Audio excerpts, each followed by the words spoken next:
It's my honor to welcome you to the second edition of Nagaland Handmade Jewellery Exhibition, powered by Task Force on Music and Arts, Government of Nagaland.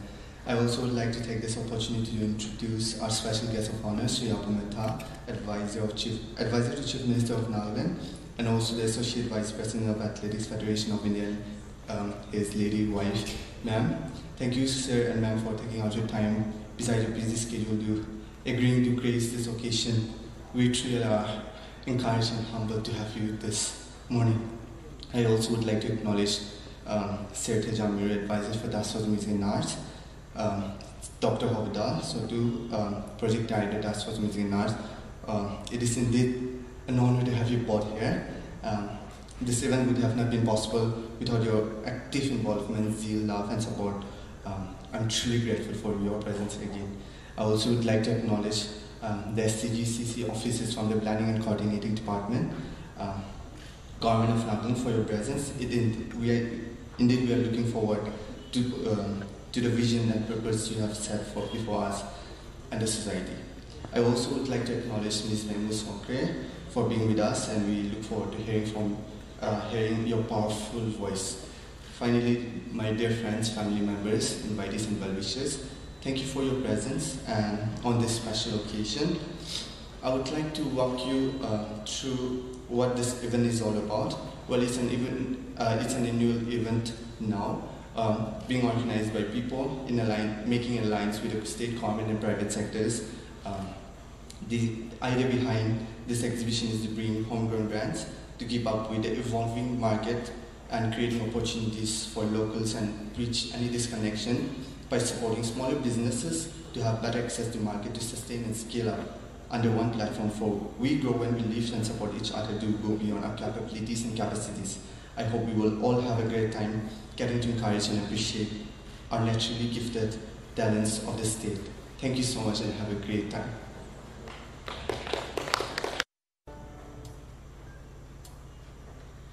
I see trees of green and red roses too.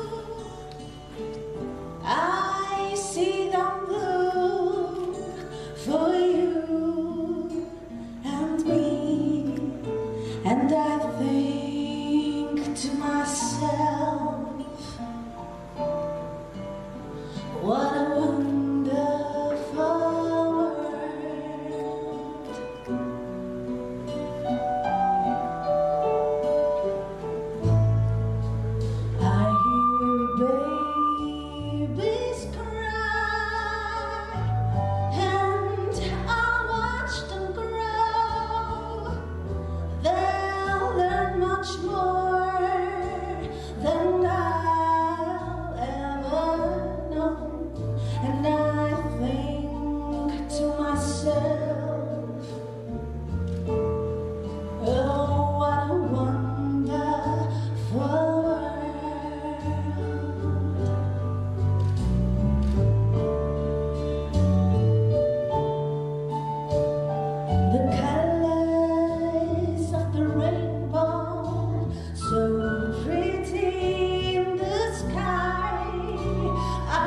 so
Thank you, Ruopfüzhano, and thank you, Mengu, for that wonderful song.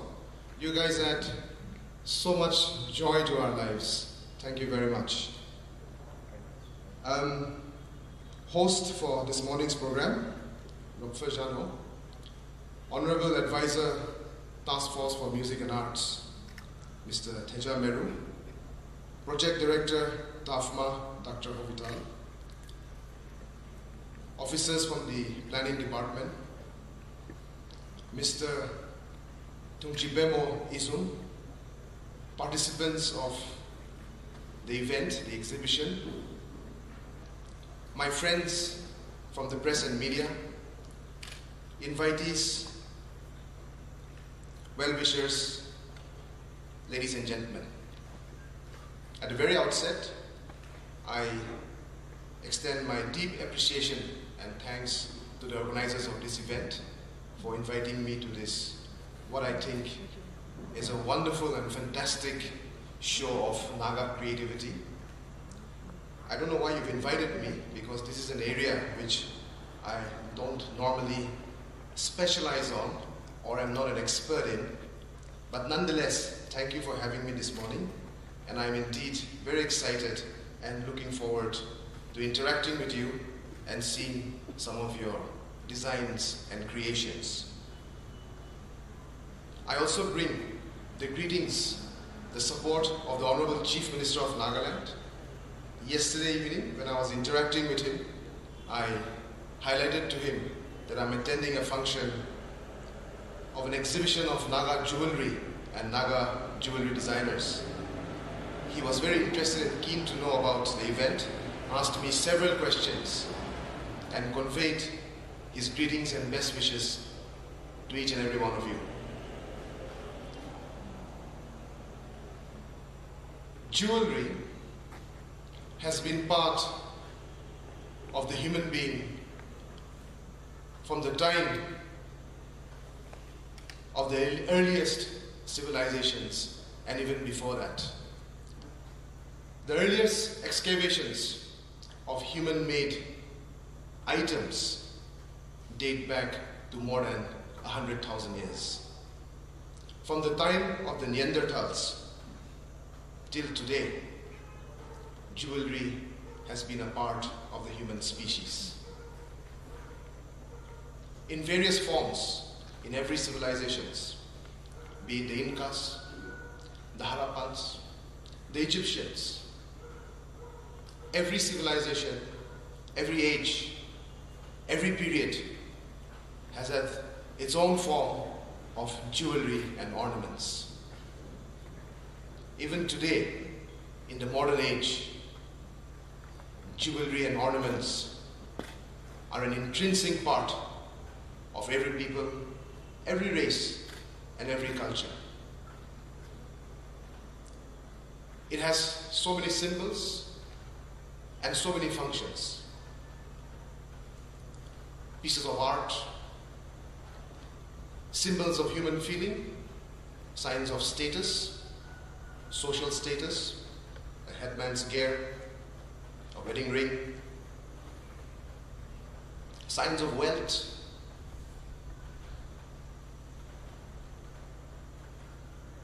a symbol of your religion, be it a crucifix, be it a Star of David, symbols of human feeling, affection and love, milestones in life, lucky charms.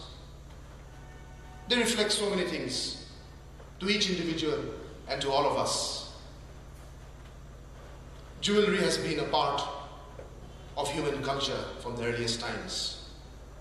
And today, as I said earlier, a symbol of wealth too. Today, the world and global jewelry industry is worth more than $500 billion. It's one of the biggest industries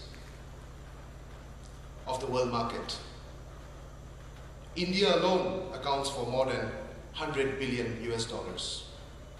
India and China combined comprise more than 30% of the global jewelry market. That explains the magnitude, the quantum, and the size of this industry. But before I dwell into that, I want to congratulate our designers, our creators, who come up with such wonderful designs, not just for the sake of entrepreneurship, but they do this with so much passion. Being a part of every culture, it is definitely also part of our culture. Naga people, the Naga race, have also used jewelry in various forms. My grandmother cannot do away with her Angami necklace 24 hours of her life. They are symbols of our heritage and our culture. Therefore, the designers and the creators, you people, are the people who preserve this rich heritage, who promote our culture, not just within, but beyond our boundaries. Our jewelry designers and creators are indeed the new breed of cultural ambassadors that we send out to the world. You tell Naga stories, you reflect Naga culture, and you take this Naga-ness that we have, that we are so proud of, across boundaries. In fact, culture, art, knows no boundaries, has no language, transcends all hurdles. I want to motivate and encourage and urge our designers and our creators to continue to pursue your passion and tell our stories in a brave and courageous manner. Today, the power of the internet, the reach of social media ensures that whatever you create, whatever you imagine, can reach every corner of the globe within a matter of seconds with a little device that you hold in your hand.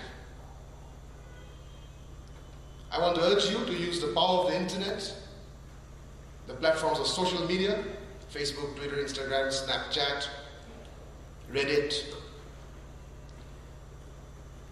to take the message of your imagination, the creation that your products, because the global market is in your reach. The pandemic has created so many new normals. Today, with so much acceleration of digitalization, global markets, global economies have changed. People who have transported to digital platforms are doing better business. Shops and showrooms are selling less. Online platforms are selling more. People are not eating out in restaurants, but take-homes are reaching you good food. Therefore, we need to adapt and we need to move according to the new normals. And here too, I would encourage you to use these new platforms and these new dynamics to promote your products and to tell stories about what you imagine.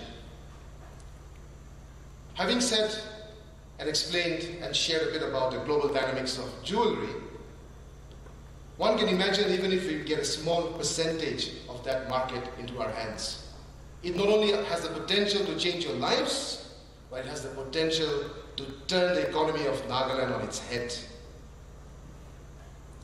And at the same time, it's an area of activity that can only succeed if you're innovative and if you're creative.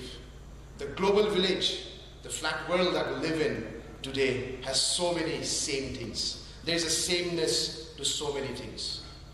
And the success stories that stand out, the silver linings that appear in the cloud, are the ones who pursue creativity and innovation. And I think Naga youth, Naga people, young minds in Nagaland are as creative, as innovative, if not better than so many others. I want to encourage our youth to be brave and to be courageous, to know that any limit, any height, any star can be reached. If you work hard, you follow your passion, if you put in the hard work, there's no reason where success can escape you. It will come to you. The government of Nagaland, despite its challenges, will make efforts to support your endeavors, to support creative people, and to promote startups. We have a startup policy, which I hope you will avail of. We are following a process of pragmatism and meritocracy. The present government will ensure that merit is rewarded, hard work is recognized. This is the aspiration of the government. We seek your support in achieving this. Every citizen of the state is a member of Team Nagaland. We are all in it together. Naga success stories have to be collective and responsibilities have to be shared. Today, we live in an economy and a global world where Asia is happening to be the epicenter. Nagaland is located in a geographical location that connects the Indian subcontinent to the ASEAN market, the Indo-Pacific to the Chinese economy. Today, geography happens to be our strength. The world is saying that the new century belongs to Asia. The next 100 years, the center of the world will be in Asia. How interesting, how exciting that we will grow old in the Asian century and our children will rise with the rest of the Asian century. These dynamics have to be understood by our people, and we have to be future ready so that that bus of the new global economy is not missed by the Naga people. We've got to get on that bus and we've got to change the destiny of our people and contribute towards the nation building process and contribute towards humanity as a whole. Naga people have to emerge from our cocoon, from within our boundaries, and contribute towards the growth of the human race. Today's story inspires me a lot. In the middle of the pandemic, with everybody locked down, we've got this young gentleman, a school kid, who's doing online classes, realizes that he doesn't have to go to school, so has the opportunity to take a course in jewelry making. Gets that course done, and today, this 12-year-old young gentleman from Dendibad School is powering this exhibition. I think this story is so refreshingly inspiring for everybody. I call upon my friends in the media and press to take these stories to every corner of Nagaland. Because for every Tungchibemo that we have, I'm sure there are a few 100,000 out there, from Kohima to Naganimura, Mon to Kefire, everywhere we have young minds who are willing to break free, break the hurdles, break that glass ceiling, and write success stories. I think this gentleman deserves another round of applause. And I'm talking about only him. I'm sure each of you who've set up stalls have a story of your own. I urge my media friends to tell success stories to the Naga people so that we motivate each other. Before I conclude, I want to congratulate TAFMA for expanding its scope beyond the realms of music and art and into fashion and jewelry. And I urge you to continue to work with them, have dialogue with them so that we can continue to support and strengthen each other. And I will also, I'm happy to say that TAFMA will collaborate with the jewelry industry so that, God willing, if we have a Hornbill Festival, we will have a separate section for you and we will have a separate area where this is promoted and supported. So in conclusion, thank you very much for having me this morning. All the best to all of you. God bless all of us. Give you Uya Kugnalin Jai Hind. Shri Abumeta, Honorable Advisor to the Chief Minister, Shri Tejameru, Advisor TAFMA, Dr. Bovita Sotu, Director TAFMA, Tungchivemo Azam, and to everyone present here today. Very good morning to you all. On behalf of the Sustainable Development Goals Coordination Center, Planning and Coordination Department, I would like to begin by congratulating Tungchivemo and the TAFMA team for successfully organizing this second exhibition of the Nagaland Handmade Jewellery Exhibition. I also extend my gratitude to him for inviting us and for providing us this platform to talk about the Sustainable Development Goals. It is indeed all the more encouraging for all of us here at the SDGCC because this exhibition has been centered around the Sustainable Development Goals, particularly 3 of them. Goal number 1, no poverty. Goal number 5, gender equality. And goal number 8, decent work and economic growth. For all those who are unaware, the Sustainable Development Goals are a collection of 17 global goals, interlinked goals, with 169 associated targets that have been adopted to end poverty, to protect the planet, and to improve lives and prospects. These goals were adopted by 193 UN member nations, including India, in the year 2015, and they came into effect in 2016. As the name suggests, these goals, they are to be achieved by 2030. At the national level, we have Niti Aayog, which handles all matters regarding the Sustainable Development Goals in the country. At the state level, we have us, the Sustainable Development Goals Coordination Center, Planning Department. We were formed in 2019 in technical partnership with UNDP. We do have here with us Srimati Abila Hamsoy. She is our SDG consultant from UNDP. So the center here, we are a center for knowledge dissemination, monitoring and policy implementation for SDG works. So we help in the localization and integration process of SDG in the state. It is our pleasure also to inform to you that recently we have launched our Nagaland SDG Vision 2030 document. So here in this document we have the strategies and the targets that are to be achieved by 2030 for the state. Although the SDGs were adopted in 2015 and it came into effect in 2016, the member nations, including our country, we were very slow to take actions in achieving our SDG goals. So in 2019, the UN General Secretary called to mobilize for a decade of action at 3 levels. The first one being the global action, which pertains to the nation heads to secure greater leadership, to mobilize more resources, and to come up with smarter solutions for the problems that we face today. The second being the local action, which pertains to the local and the institutional governments to embed the much needed transitions, to come up with reforms in our budgets, in our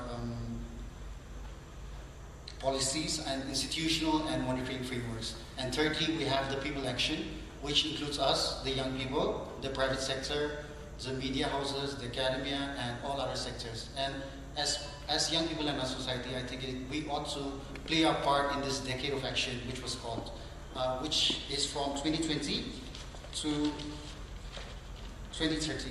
The future belongs to us, to the young.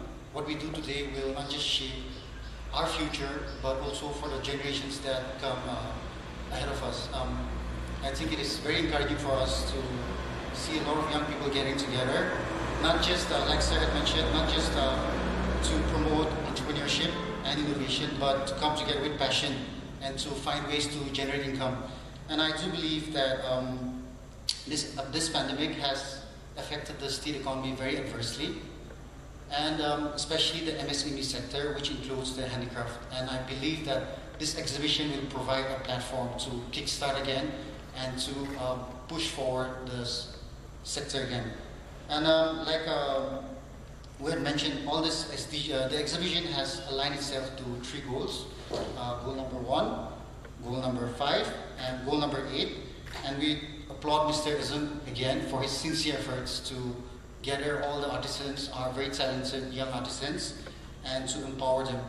So just getting into the details, we have goal number 1, which is no poverty.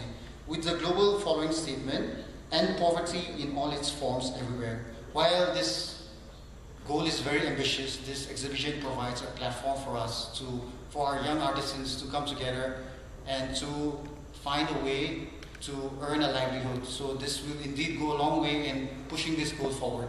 Next up, we have goal number 5, no gender. As we are all aware, the handicraft sector consists mostly of girls and women, and I believe this exhibition will provide a wonderful platform to exhibit their talents, their creativity, and also include them in the development process, this exhibition, as I feel, that will help in a very inclusive development process.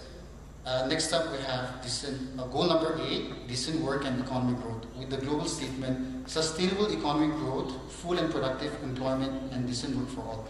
This exhibition is an effective tool for market linkage to promote our innovation and entrepreneurship, and to find ways to, like Sir had mentioned, again, to promote and to generate income and to push our economy forward. And I believe that this sector has a lot of potential.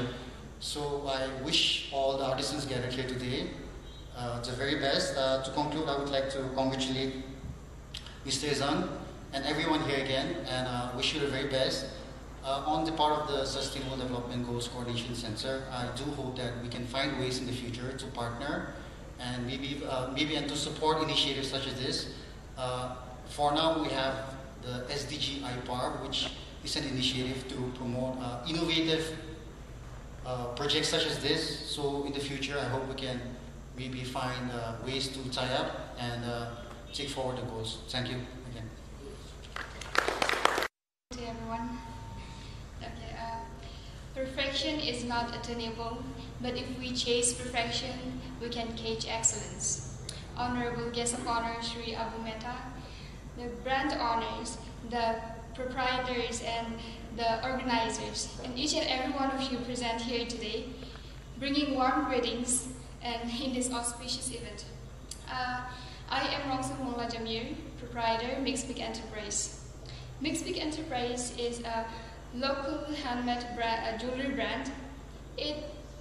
Way back in the year 2016, met in Daba, Dimapur, our Baptist Arakuya. So they gave us an opportunity as a youth of Daba to showcase our talent, to showcase the things we can do. And I was given an opportunity to showcase our talent, and yeah. So we started with it. And slowly and gradually, people supported us, our friends, and our near and dear ones. Going on for 2 years, in the year 2018, I graduated. And it was then when I thought, we all have access for internet. Why don't we use it in a positive way, for a good purpose, right?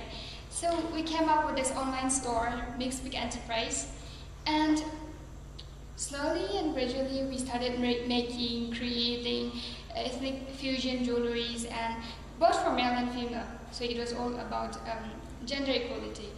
And coming to that, we went online for 2 years in Instagram, and with it, we felt the need to help our local entrepreneurs. We got to meet so many of them during this 2-year span, not just in the field of jewelry, but in the field of fashion industries, or be it, local tea bags or things like that. So we felt the need to encourage one another, and we came up with our physical store in the year 2020. It has been a year. It was we opened up in the year 2020 in the month of August. So it has been a year, a blessed year I should say, and so blessed and honored to stand here in front of every one of you sharing this story of ours. Not just saying entrepreneurship to us, to me, to my sister and I should say. It is not always about, getting a penny from here. It's not always about money, but it's all about encouraging one another, pushing one another, helping one another go forward. So yeah, let's come one another, let's come be together, join our hands together, and move forward in this field. At the moment, our store, we have been working as a channel between the buyer and the seller, and then we have collaborated with many local entrepreneurs in and around Nagaland, and it has been going quite well. And I would love to encourage each and everyone here. It is not always about the youths or the young ones we should push them on going forward, but as an individual, as a being, we never know, we might be lost in a way or two, right? So as an individual, I just want to encourage each and everyone that we are not born in vain. We are born with purpose. Let's make use of it, find our way out, and be together on it. So with that, I just want to conclude that let us all come together, be in each other's prayer, and work forward for betterment of our own land. Thank you.